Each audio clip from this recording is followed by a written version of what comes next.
아담 한 사람의 범죄 때문에 그 한 사람으로 말미암아 죽음이 왕노릇하게 되었다면 넘치는 은혜와 의의 선물을 받는 사람들은 예수 그리스도 한 분으로 말미암아 생명 안에서 왕노릇하게 되리라는 것은 더욱더 확실합니다. 아멘. 우리 앞뒤적으로 서로 축복합시다. 하늘 복 많이 받으세요. 하늘 복 많이 받으세요. 할렐루야. 우리 하나님의 위대하신 구원을 찬양합니다. 아멘. 하나님께서 저와 여러분을 사랑하십니다. 어느 정도 독생자를 내어 주시기까지 사랑하십니다. 예수님 십자가에 피 흘려 죽기까지 저와 여러분을 사랑하십니다. 그 사랑으로 서로 축복하시겠습니다. 성도님, 하나님의 사랑으로 사랑합니다. 하나님의 사랑으로 사랑합니다. 할렐루야. 감사합니다.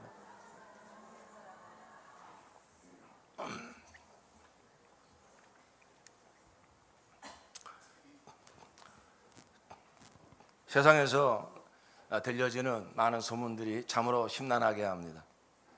역대급으로 이러한 폭염, 이상 기후, 또 저처의 지진의 소식, 기근의 소식, 또 전쟁의 이러한 소식, 이러한 모든 것들이 정말로 예수를 믿지 않은 사람들도 말세가 됐나 보다, 이런 얘기가 저절로 나오게끔 세상이 지금 정신이 없습니다. 코로나하고는 비교할 수 없는 엄청난 또 전염병이 또 시작될 가능성도 있습니다. 그러나 세상의 문제는 이러한 먹고 입고 마시는 문제, 또 질병의 문제, 전쟁의 문제가 근본적인 문제가 아닙니다. 세상의 근본적인 문제는 바로 하나님과의 관계가 끊어졌다는 데 있습니다. 가장 그것이 문제의 핵심입니다. 하나님과의 관계의 문제입니다. 하나님과의 관계가 끊어진 것, 그것이 사망입니다. 사람의 생명은 떡에 있지 않습니다. 사람의 창조자이시고 생명과 복의 근원이 되시는 하나님에게 우리 사람의 진정한 생명이 있습니다.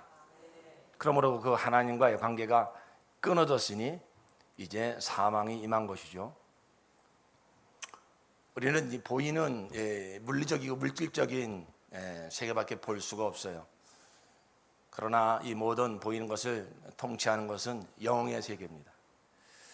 그래서 성경은 이 영의 세계를 우리에게 보여주고 있습니다. 그러므로 우리가 하나님과의 관계가 끊어지는 그 순간 사람은 영적으로 보면 이제 마귀에게 속한 자가 됩니다.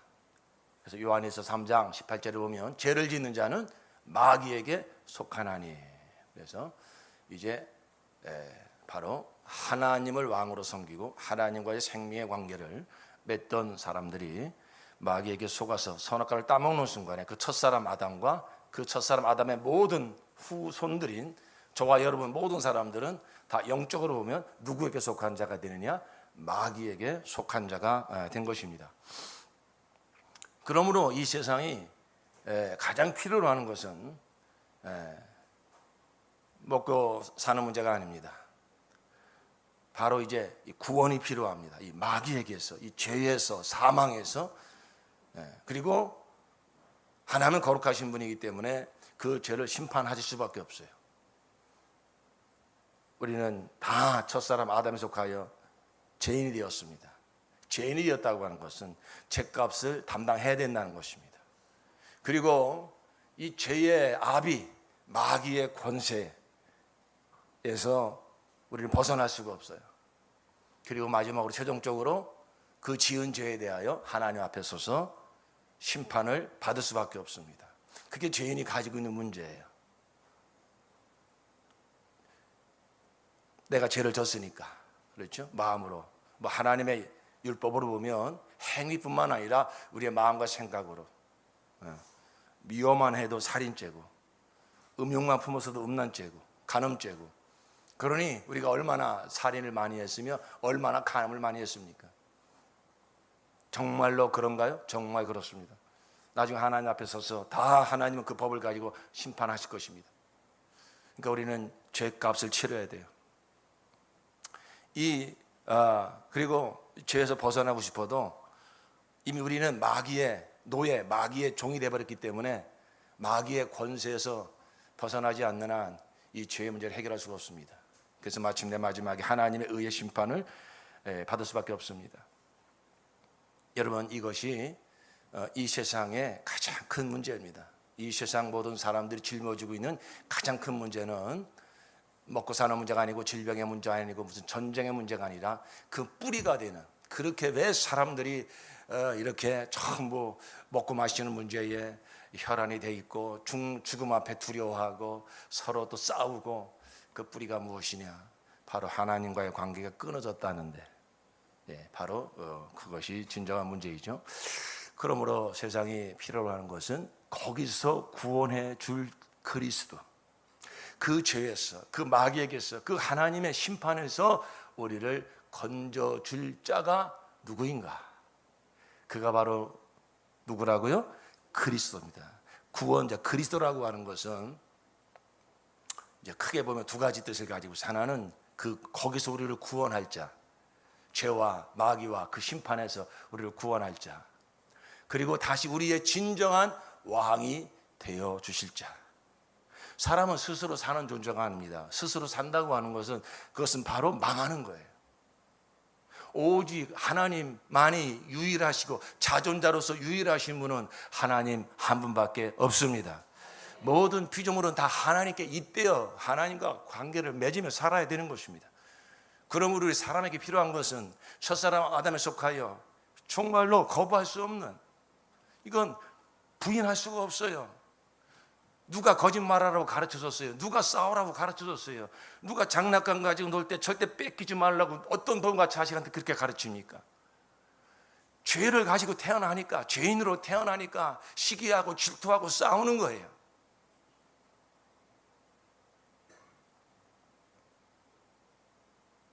그 죄에서, 그 마귀에게서 우리를 누가 구원할 것인가?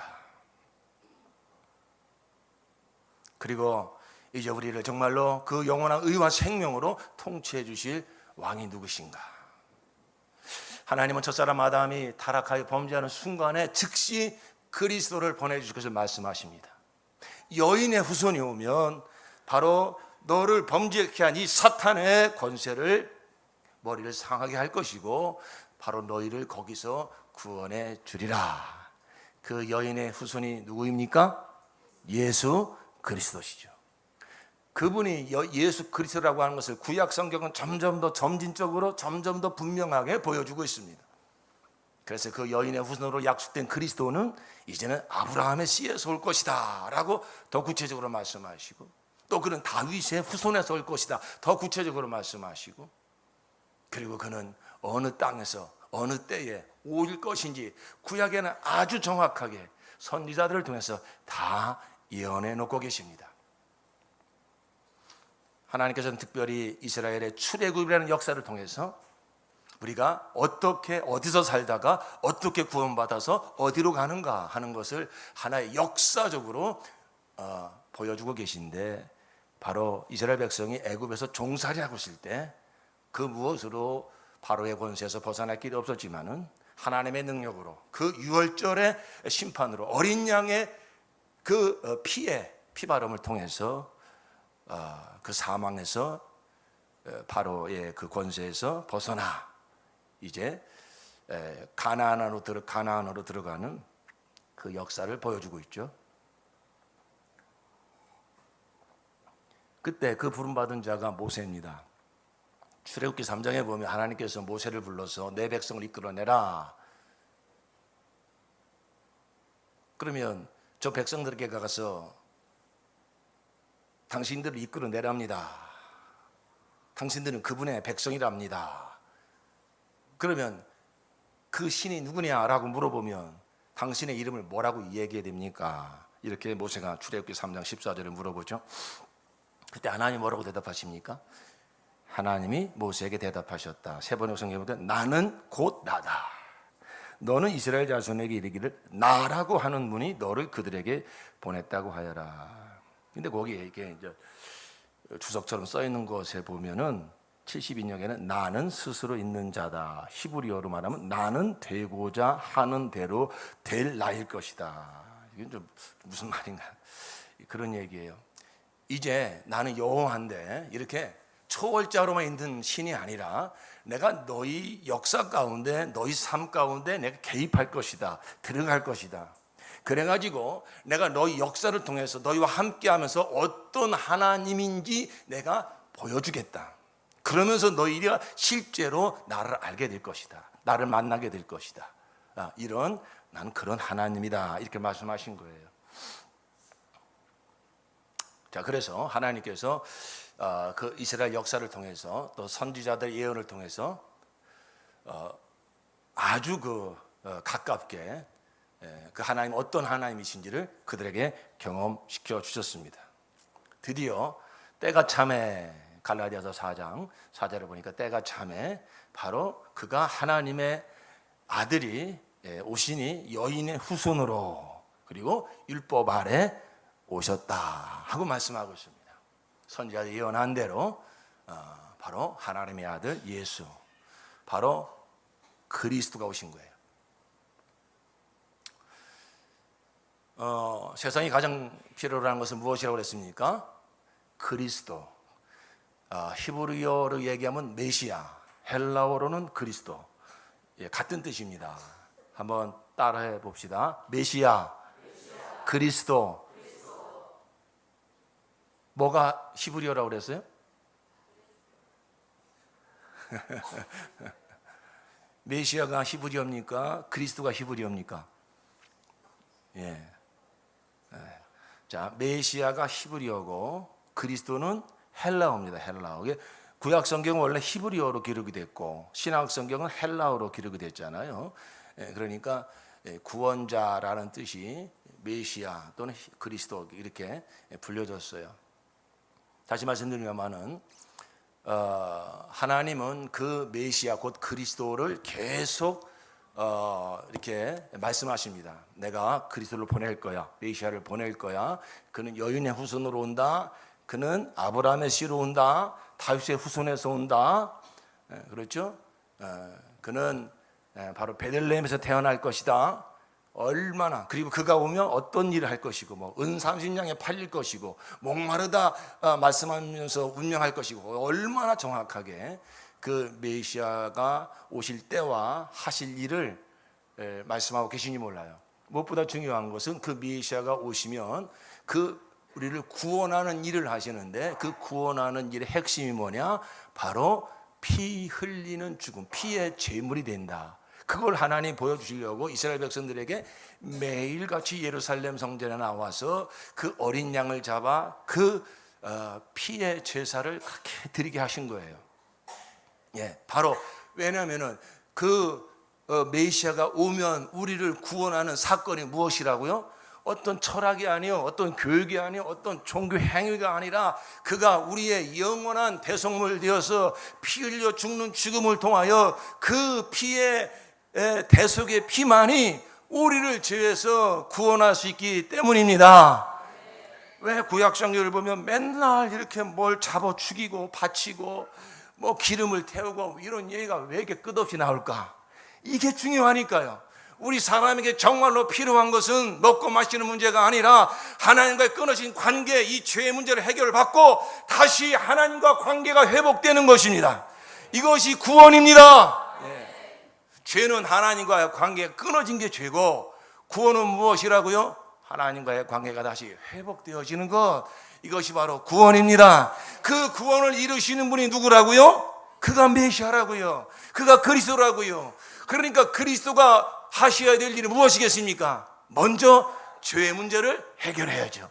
그리고 죄를 짓게 하는 누구의 권세를 깨버려야 됩니까? 마귀 권세를 깨버려야 되죠. 그리고 하나님의 부끄럽지 않게 나아갈 수 있는 하나님 요구하시는 무엇을?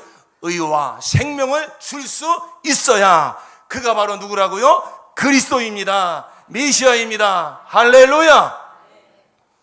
드디어 하나님의 아들 예수께서 오셨어요. 그래서 마태복음 16장에 사람들이 나를 뭐라고 그러느냐, 예수님은 거기에 초미의 관심을 갖고 계신 것입니다. 왜? 정말로 이제 하나님이 약속하신 메시아가 왔는데 사람들이 그를 메시아로 알아볼 수 있느냐 없느냐, 이게 죽고 사는 문제 아니겠습니까? 사람들이 뭐 엘리야라고 합니다, 침례 요한이라고 합니다, 엉뚱한 소리들을 합니다. 그러니까 이제 제자들에게 물어보면 너희는 나를 누구로 아느냐? 그때 베드로가 하나님의 감동을 받아서 뭐라고 고백을 하죠? 주는 그리스도시요 살아계신 하나님의 아들이십니다. 시작. 주는 그리스도시요 살아계신 하나님의 아들이십니다. 할렐루야. 얼마나 예수님이 기뻐하셨겠어요. 왜? 인류의 가장 큰 문제는 바로 그 그리스도를 만나는 것인데, 하나님의 수천 년 동안 약속했던 그 그리스도가 오셨다 이거예요. 그런데 자기 땅에 오매 자기 백성들이 알아보지 못합니다. 그리스도에 대한 그 개념이 잘못 변질되어 버렸어요.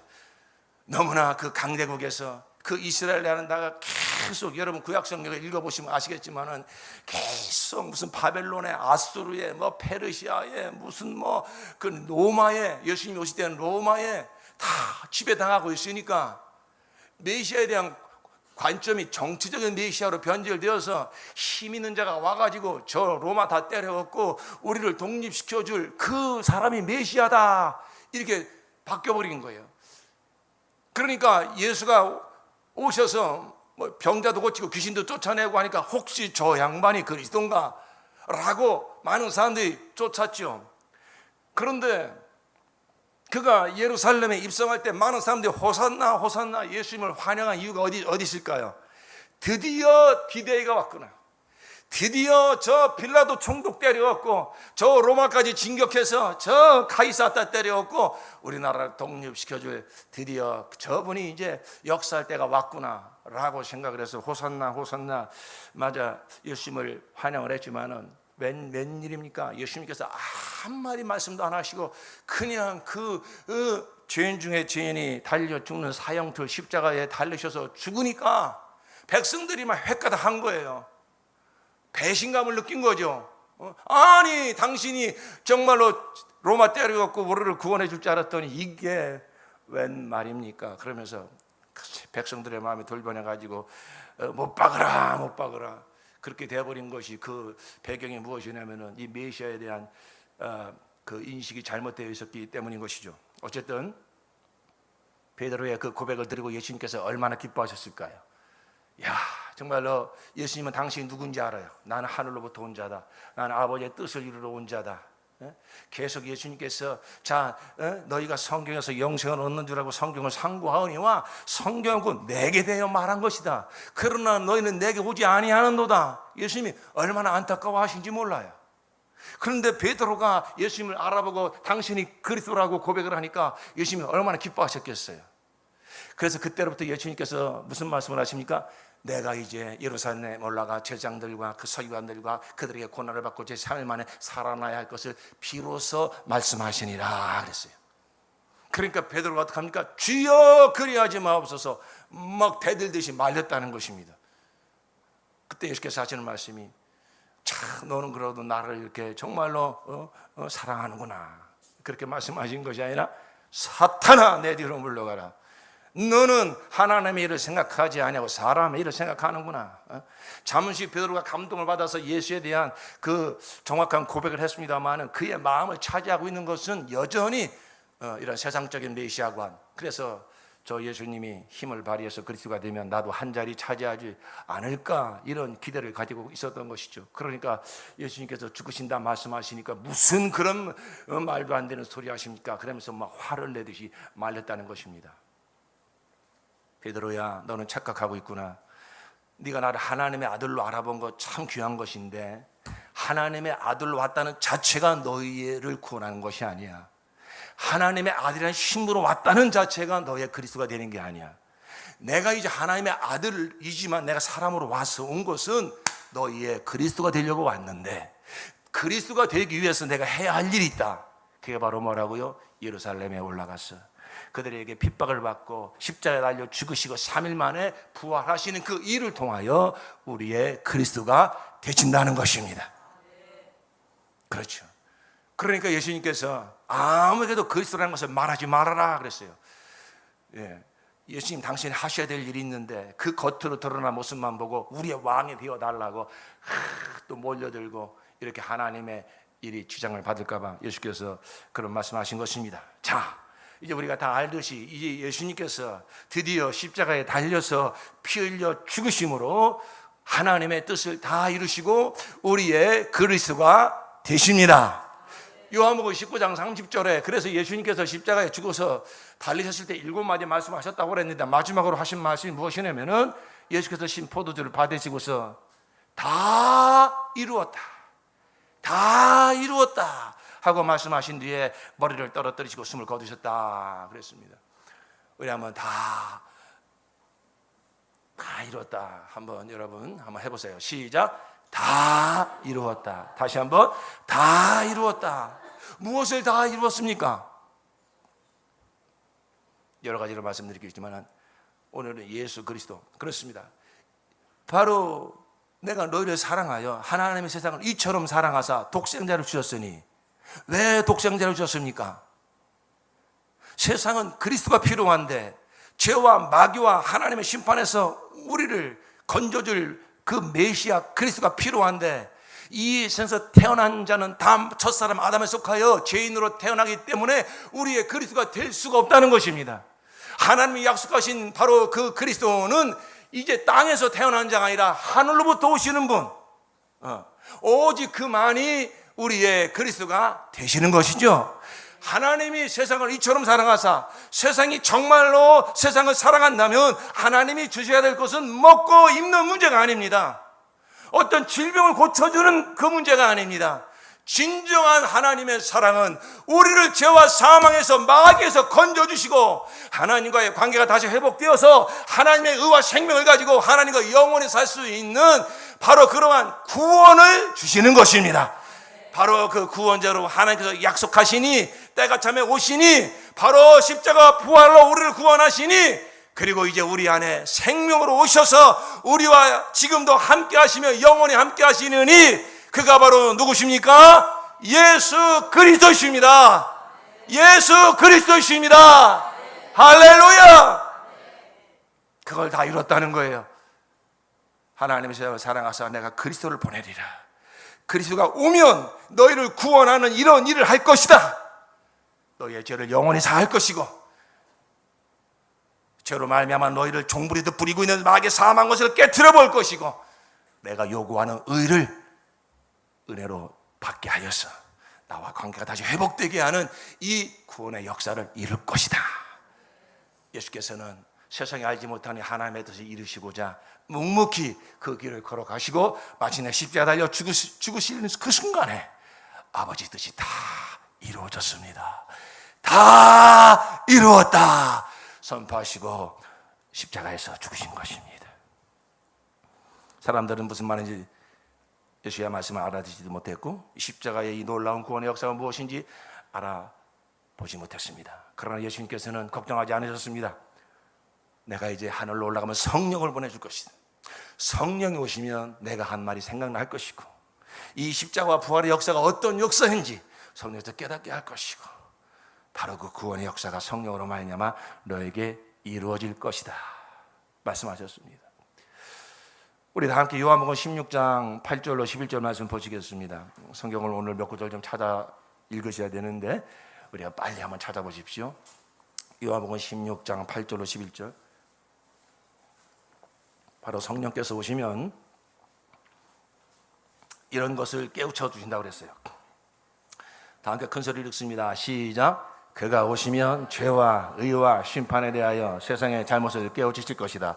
죄에 대하여 깨우친다고 하면 세상 사람들이 나를 믿지 않기 때문이요, 의에 대하여 깨우친다고 하면 내가 아버지께로 가고 너희가 나를 더 이상 못 볼 것이기 때문이요, 심판에 대하여 깨우친다고 하면 이 세상의 통치자가 심판을 받았기 때문이다. 아멘. 이제 성령이 오시면 자, 너희가 십자가에 못 박아 죽인 그가 바로 그리스도다. 그가 어떻게 그리스도냐 라면서 세상을 책망하시고 이제 깨우쳐 주신다는 거예요. 첫 번째, 죄에 대하여 깨우치신다고 그랬어요. 뭘 깨우친다고 그랬습니까? 세상 사람들이 나를 믿지 않기 때문이요. 죄에서 사함 받는 길은 어떤 도덕적으로 윤리적으로 깨끗하게 살고 선행을 하고 그래서 죄 사함 받는 것이 아니라 하나님이 우리를 죄를 사하여 주시는 방법 오직 하나, 바로 죄 없는 하나님의 아들이 오셔서 그가 우리의 죄를 대신 짊어지시고 대속물 되어서 십자가에 피 흘려 죽으실 때에 그 피가 우리의 모든 죄를 영원히 사하여 주노라. 이게 하나님의 뜻입니다. 그리고 예수가 그 뜻을 이루셨습니다. 그런데 세상 사람들이 여전히 이 복음을 깨우치지 못하고 이 복음을 들어도 여전히 어떤 종교적인 선행과 종교적인 열심으로 도덕적으로 윤리적으로 깨끗이 살아야 죄사함 받는 거지, 좋은 데 가는 거지, 이렇게 속고 있다는 것입니다. 너희가 죄사함 받는 길은 거기에 있는 것이 아니다. 너희가 죄사함 받는 길은 하나님이 너희의 메시아로 보낸 그 예수가 십자가에 흘리신 너희의 죄값을 대신 치르기 위하여 흘리신 그 예수의 피가, 나의 피가 너희의 죄를 영원히 사하였노라. 이걸 믿으면 죄사함 받는 것이고 믿지 않으면 심판받는 것입니다. 이걸 믿으면 죄사함 받고 천국 가는 것이고, 그 예수의 대속의 피를, 그 우리의 나의 죄를 사하시고 하여 십자가에 흘리신 그 예수의 피를 믿지 않으면 죄사함이 없어요. 죄사함을 받느냐 못 받느냐는 착하게 살았느냐 못 살았느냐 있는 것이 아니라 내 모든 죄를 사하신 예수의 피를 믿었느냐 믿지 않았느냐 여기에 있는 것입니다. 성령이 오시면 그걸 깨닫게 하십니다. 이건 세상의 가치관에 사로잡혀 있는 자들은 받아들일 수 없는 복음이에요. 그러나 성령이 역사하시면, 성령이 깨우쳐 주시면, 그 무엇으로도 내 죄가 사함받을 길이 없구나. 오직 하나님의 구원, 예수의 십자가의 피만이 내 모든 죄를 사하여 주시는구나. 이것이 믿어지는 것입니다. 예수의 피가 내 모든 죄를 사하였음이 믿어지신 분은 아멘 합시다. 여러분, 그것은 여러분이 똑똑해서 된 것이 아니라 성령께서 깨우쳐 주셨기 때문에 그 예수의 피가 내 모든 죄를 사하여 주신 것이 믿어진 것입니다. 또 하나, 심판에 대하여라 하면 세상의 통치가 심판을 받았다는 것입니다. 여러분, 마귀의 권세는 그 누구도 이길 자가 없습니다. 왜냐하면 마귀가 가진 그 최종 권세가 무엇입니까? 사망 권세입니다. 누구도 사망을 이긴 자가 없어요. 누구도 사망 앞에서 승리의 개선발을 부를 사람이 없습니다. 돈이 많은 사람도 힘이 많은 사람도 다 사망이 찾아오면 죽음의 문 앞에 서면 다 벌벌 떨고 두려워하고 포기하고 남을 원망하고 다 무릎을 꿇습니다. 바로 이 마귀의 사망 권세.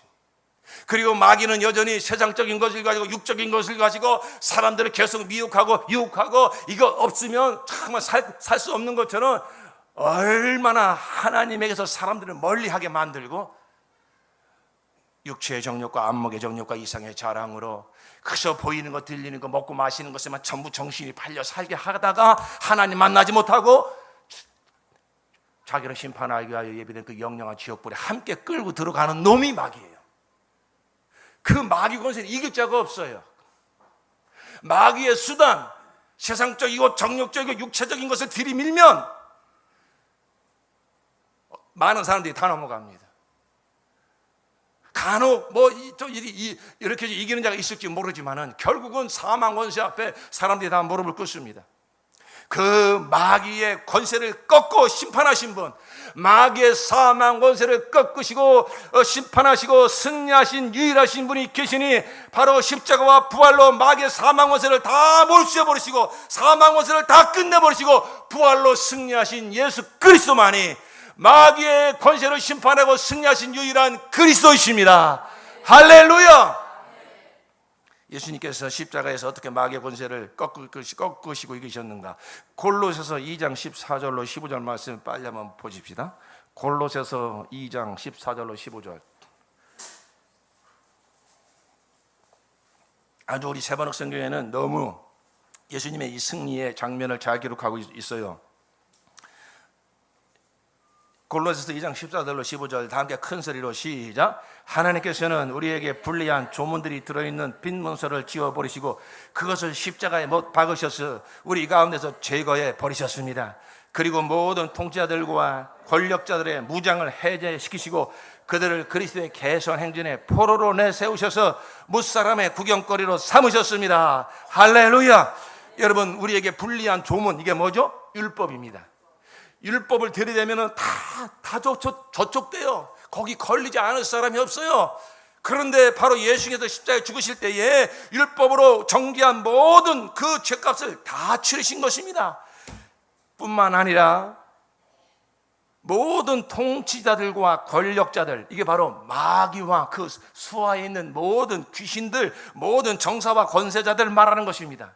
그 모든 마귀와 마귀에 속한 모든 그 어둠의 세력들의 무장을 해제시켜 버리시고 사망 원세를 다 꺾어 버리시고 어떻게 하셨다고요? 그리스도의 개선 행진에 포로로 내세우셔서, 얼마나 유쾌한지 몰라요. 여러분, 이렇게 전쟁할 때 보면은 포로로 잡혀가지고 두 손 깍지 끼고 그 앞에서 막 오리걸음하고 막 걸어가는 모습 있죠. 마귀 새끼가 바로 우리 주 예수 그리스도의 그 십자가와 부활의 승리 앞에 그 모든 권세는 다 무너지고 예수 이름 앞에 다 무릎 꿇고 다 진멸되고 다 마귀의 권세는 꺾어진 것입니다. 할렐루야! 그리스도가 되려면, 메시아가 되려면 죄를 사해 줘야 되고, 죄를 영원히 사해 줘야 되고, 그 다음에 죄의 아비, 우리의 왕노릇 하고 있는 마귀 권세를 꺾으셔야 됩니다. 바로 마귀를 심판하시고 꺾으신 분은 십자가와 부활 사건으로 마귀의 사망 권세를 꺾으신 예수 그리스도만이 유일하십니다. 예수는 그리스도이십니다. 예수는 우리의 죄를 단번에 영원한 죄사로 단번에 영원히 사하신 그리스도시요, 우리의 왕노릇하고 있는 마귀의 사망 권세를 꺾으신 그리스도시요. 자, 마지막 하나 남은 게 있으면 무엇입니까? 하나님 앞에 하나님이 요구하신 의를 가지고 담대히 나아갈 수 있도록 해 주셔야 돼요. 그가 그리스도예요. 그래서 의에 대하여라 하면, 아까 뭐라고 말씀하셨어요? 의에 대하여 깨우친다고 하면 내가 아버지께로 가고 너희가 나를 더 이상 못 볼 것이기 때문이요. 여러분, 이 세상에 사람으로 오셔서 바로 예수가 죽으시고 부활하신 다음에 하늘 보좌에 앉으셨다고 하는 것은 무엇을 증거하는 거냐면, 하나님이 요구하시는 의를 그가 참 사람으로 오셔서 완전히 이루셨다고 하는 영원한 증거인 것입니다. 그렇기 때문에 하늘 보좌로 올라가신 거예요. 그러므로 또 다른 우리에게 하나님의 의를 줄 또 다른 자가 없습니다. 석가모니나 무슨 마호멧이나 무슨 공자나 문선명이나 이만이나, 여러분 눈에 보이는 어떤 사람이 내가 당신의 그리스도라고, 내가 당신의 구주라고, 내가 보혜사라고 이렇게 말하는 것은 다 거짓말입니다. 그건 다 잘못된 것입니다. 이제 우리의 영원한 의는 다시는 이 사람의 눈으로 볼 수 있도록 이 세상에 존재하지 않습니다. 그가 이제 차후에 모든 세상과 모든 열방에 다 볼 수 있도록 만왕의 왕 만주의 주로 오실 때 우리를 볼 것입니다. 우리에게 영원한 의를 주시는 분, 그는 이제 하늘로 올라가셨어요. 예수만이 우리에게 하나님의 의를 주실 수 있는 유일한 그리스도가 된 것입니다. 자, 그러면 이제 예수께서 이루신 그 그리스도 된 사건, 그 영원한 죄사함과 마귀 권세를 진멸하심과 하나님의 의를 주시는 그 일을 예수가 다 이루셨는데, 어떻게 하면 예수가 다 이루신 일을 내 것으로 받을 수 있겠냐 이거예요. 어떻게 하면 예수가 나의 그리스도가 될 수 있냐 이거예요. 예수가 다 이루신 일을 우리가 어떻게 하면 받을 수 있겠냐. 어떻게 하면 예수 외에 죄사함 없습니다. 예수의 피 외에 죄사함 없습니다. 예수 외에 마귀 권세를 이긴 자 없습니다. 예수 외에 하나님의 의를 줄 자가 없습니다. 예수가 다 이루셨습니다. 중요한 것은 이제는 예수가 다 이루신 그 그리스도 사건이 내 사건이 되는 길이 무엇이냐 하는 거예요. 돈을 얼마나 많이 갖다 바쳐야 예수 사건이 내 사건이 될까요? 교회를 몇십 년 다녀야 예수 사건이 내 사건이 될까요? 얼마나 착하게 살아야 예수가 이루신 사건이 내 사건이 될까요? 그런 것과 아무런 상관이 없습니다. 오직 하나, 이 복음을 듣고 회개하고 내가 하나님과 관계가 끊어져서 마계속한 자가 되어서 하나님의 영광 위에 사는 것이 아니라 정말로 하나님을 대적하며 산 정말 내가 죄인이구나, 하나님의 법으로 탁 하나님의 법을 어긴 내 죄인이구나 회개하고, 내가 이 죄에서 이 사망에서 구원받을 길을 전무하였지만은 하나님이 나 같은 죄인을 사랑하여 독생자를 보내사 십자가 부활로 정말로 영원한 구원을 이루어 주셨으니 그 예수를 나의 그리스도로 믿습니다. 예수를 나의 그리스도로 영접합니다. 회개하고 예수를 그리스도로 영접하기만 하면 예수의 모든 사건이 나의 사건이 되어지는 것입니다. 할렐루야. 우리 사도행전 2장 36절로 봅시다. 사도행전 2장 36절로. 여러분, 베드로가 이렇게 예수가 그리스도라고 하는 것을 그가 헷갈렸어요. 그런데 그가 성령을 받고 나서 확실하게 예수가 그리스도라는 걸 알게 되어 그가 예루살렘 교회를 향하여서 첫 번째 설교를 합니다.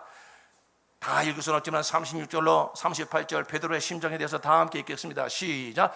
그러므로 이스라엘 온 집안은 확실히 알아두십시오. 하나님께서는 여러분이 십자가에 못 박은 이 예수를 주님과 그리스도가 되게 하셨습니다.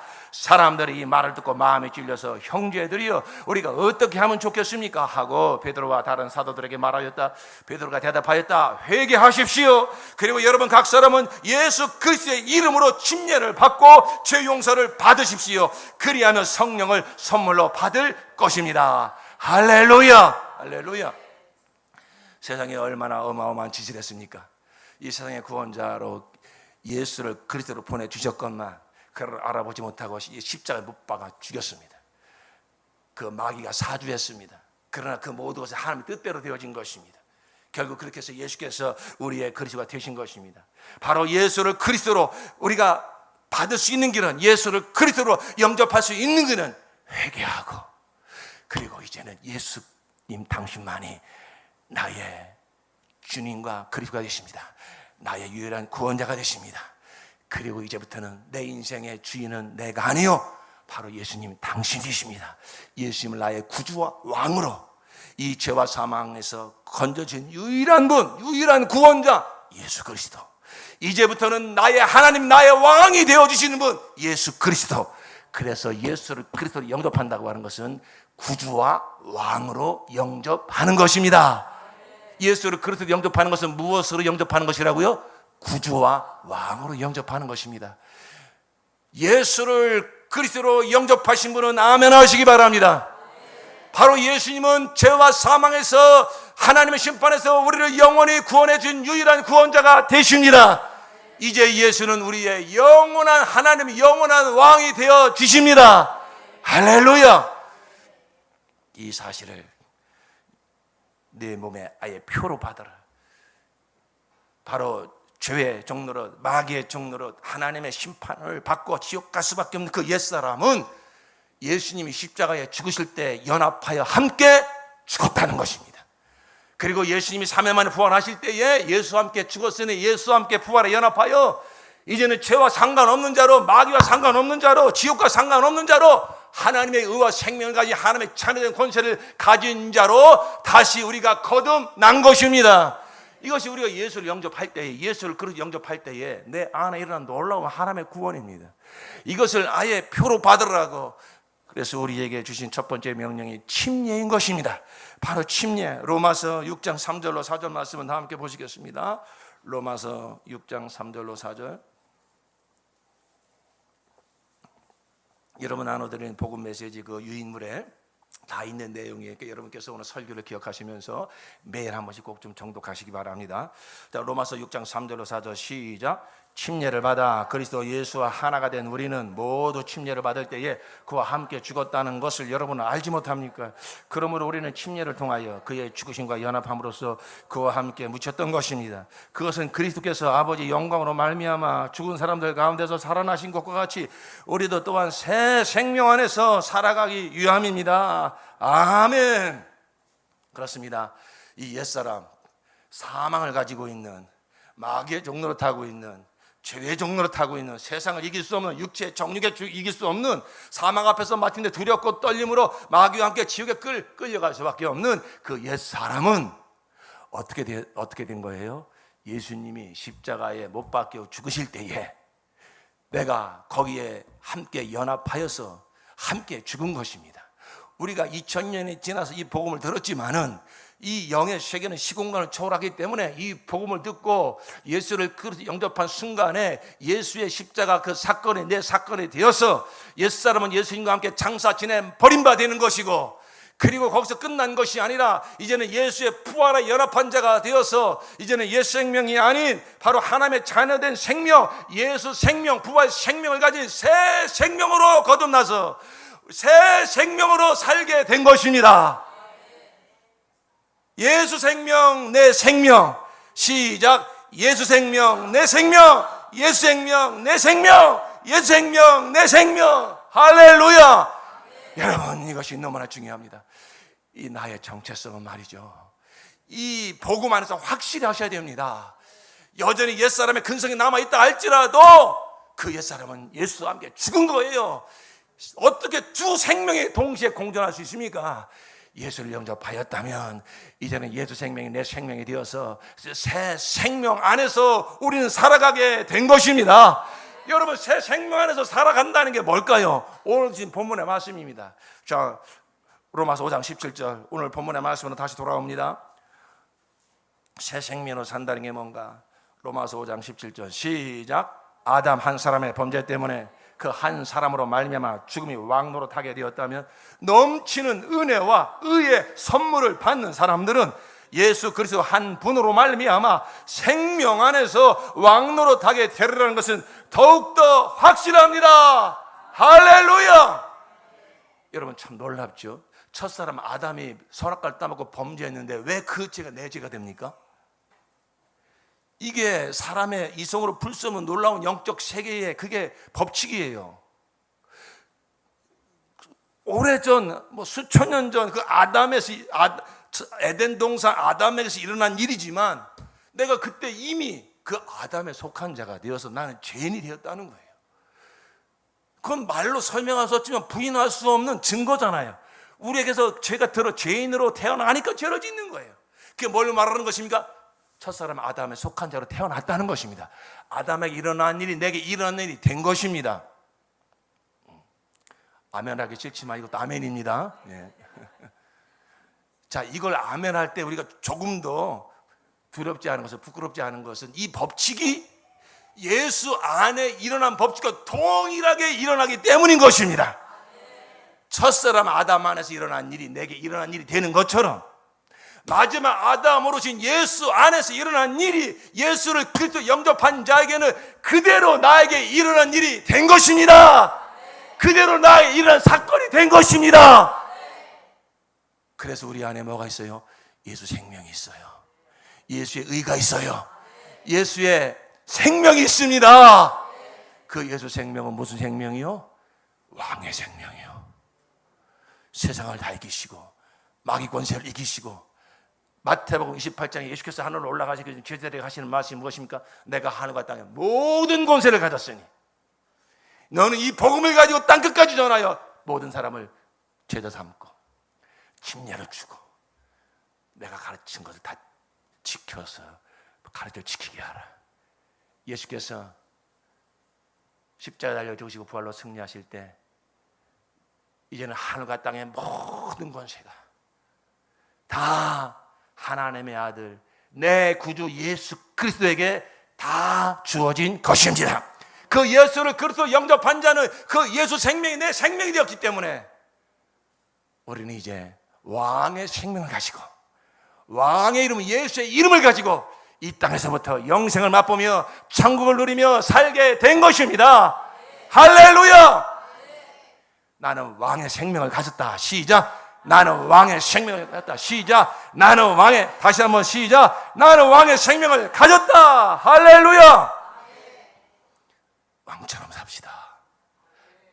왕이 아닌데 왕처럼 살라는 게 아니잖아요. 여러분, 나의 정체성을 항상 복음 안에서 확인하십시오. 여러분, 매일 그래서 복음 메시지를 그래서 읽으라는 거예요. 나는 누군가? 예수 그리스도 안에 있는 나는 누군가? 다만 믿음으로, 다만 하나님의 은혜로 예수 생명, 내 생명이 된 자, 예수를 그리스도 영접한 자, 그렇기 때문에 예수 생명, 왕의 생명이 나의 생명이 된 것입니다.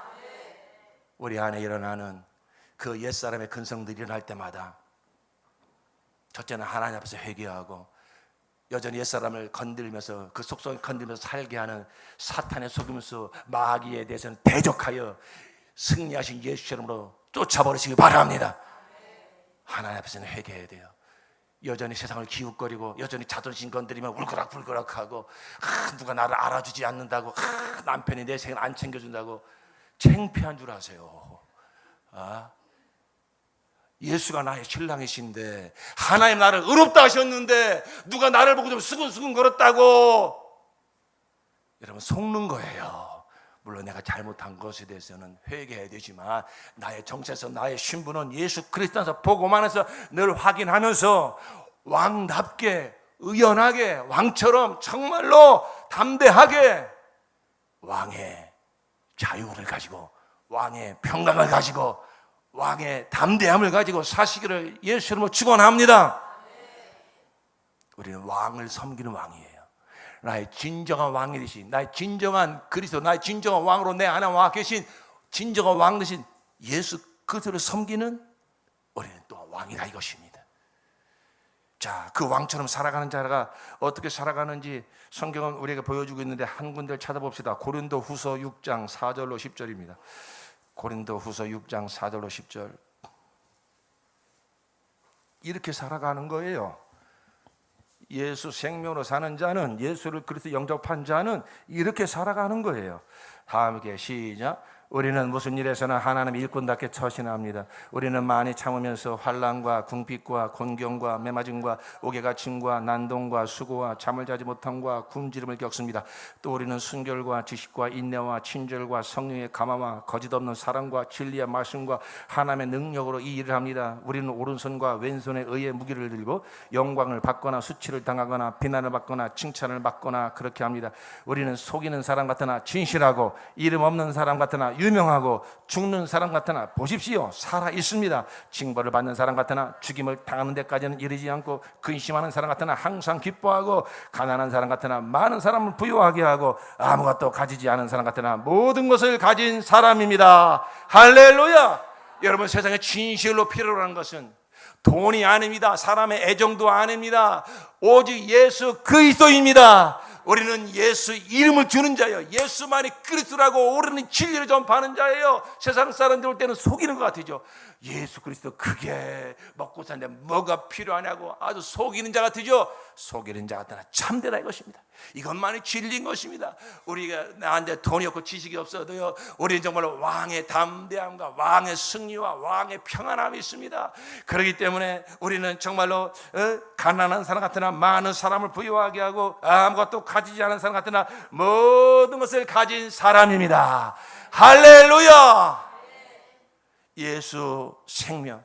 여러분, 이것은 내가 잘나서 된 게 아니요, 하나님의 은혜요 다만 믿음으로 예수 생명 내 생명이 되어서 왕의 생명이 내 생명이 되어서 정말로 왕처럼 살게 하시는 성령의 역사가 날마다 내게 일어나므로 우리가 믿기만 하면 이 복음 안에서 내 정체성을 선포하고 예수 생명 내 생명이다, 정말로 왕의 이름 예수 이름이 나의 기업이다, 그러면서 여러분이 어떠한 여러분을 근심하게 하고 염려하게 하고 두려워하는 문제를 닥쳤을 때에 옛사람이 노예의 근성을 가지고 반응하는 것처럼 저 돈 없으면 나 못 살아, 아이고 저 자식들이 나 인정하지 않으면 못 살아, 여러분 이렇게 마귀한테 속는 거예요. 그게 노예, 애굽에서 노예에 살던 근성이 남아있어 그런 것입니다. 그런 것에 절대 걸려 넘어지지 말고 하나님이 나를 의롭다 하셨으니 누가 나를 정죄하랴, 예수가 나를 십자가에 피를 흘려 살아가셨으니 정말로 내가 무엇 때문에 허전하랴. 여러분, 정말로 복음 안에서 내 정체성을 늘 붙들고 여러분을 그 옛사람의 기질과 습관과 세상 것과 보이는 것을 가지고 여러분을 유혹하고 미혹하는 사탄의 역사가 몰려올 때마다 담대하게 예수 이름으로 쫓아버리시기를 축원합니다. 왕처럼 사시기를 축원합니다. 절대 두려워하지 마세요. 마귀는 항상 두려움을 가지고 여러분 공격합니다. 어떤 유형의 문제든지 두려워하는 문제가 닥칠 때 여러분 생각해 보세요. 버뜩 생각나는 거 있으시죠? 나는 이런 문제 만나면 난 두려워. 돈에 약한 사람이 있고 사람에 약한 사람이 있고 건강에 약한 사람이 있고 말이죠. 다 뭔가 두려워하는 문제가 있어요. 그걸 여러분 이 예수의 이름으로 승리하시기를 축원합니다. 왕이 창피하게 내가 뭐 작은 집에 산다고, 아우 내가 은행에 잔고가 없다고 왕이 돼가지고서 그것 때문에 근심하고 염려하면 우리 나를 왕의 생명을 주신 우리 주님께서 얼마나 마음 아파하시겠습니까? 오늘 우리 전에 기도하실 때에 정말 우리 마음에 들어와 있던 옛사람은 그렇게 살았어요. 그러나 우리는 예수를 그리스도 영접함으로 죄에서, 마귀에게서, 하나님의 심판에서 완전히 구원받은 예수 생명으로 사는 진정한 그리스도인이 된 것입니다. 그러므로 우리가 정말 그리스도인으로 살아가야 되는데, 왕처럼 살아가야 되는데, 그래서 살지 못하게 하는 것도 우리의 마음에 많이 남아있어요. 근심, 염려, 두려움, 원망, 불평, 여러분 그런 것들, 우리가 내가 지은 죄에 대해서 마귀는 대적해야 되지만 내가 지은 죄에 대해서는 예수의 피를 힘입어 회개하셔야 됩니다. 회개하고 우리의 마음을 정말 예수의 힘으로 충만히 채울 수 있도록, 자 우리 먼저 찬양하고 먼저 기도하실 텐데, 주의 도를 버리고.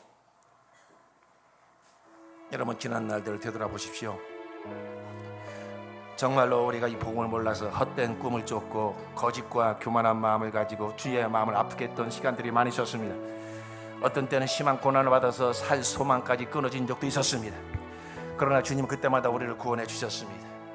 우리를 진정한 예수 생명, 왕의 생명으로 사는 자리로 지금도 이끌고 계십니다. 그러면 먼저 우리가 두 번 기도할 텐데, 먼저는 회개 기도할 때에 정말로 성령의 불로 내 안에 들어와 있는 모든 세상 가치관들, 마귀에 속하여 살던 그 근성들, 그 습관들, 육체의 정욕에 사로잡혀 살던 이 모든 세상의 모든 문화 문명들이 다 날마다 폭탄 던지듯이 집어넣는 그 가치관에 속아서 살았던 모든 세상적이고 정욕적이고 육체적인 것들, 내 마음을 사로잡는 모든 세상 가치관들을 회개하오니 용서하여 주시옵소서. 성령의 불로 태워 주시옵소서. 우리 기도하는 마음으로 찬양하시겠습니다.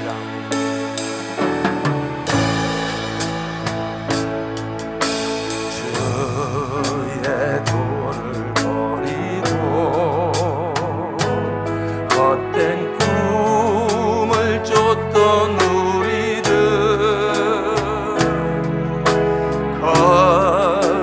거짓과 교만한 마음을 용서하여 주소서. 하나님의 긍휼로, 하나님의 긍휼로 부끄러운 우리 삶을 덮어주소서. 우리의 소망, 우리의 구원 주께 간구합니다. 주께 간구합니다. 성령의 불로, 성령의 불로 나의 마음을 태워주소서. 성령의 불로 나의 영혼 새롭게 하소서. 심한 고난을 받아, 심한 고난을 받아 살 소망까지 끊어지고 죽음과 같은 고통에서 주를 보게 하셨네. 용서받을 수 없는 나를 위해 십자가에 달리셨으니 그 사랑에서 어느 누구도 끊을 수는 없으니 내 구주 예수 그리스도 성령의 불로 나의 마음을 태워주소서. 성령의 불로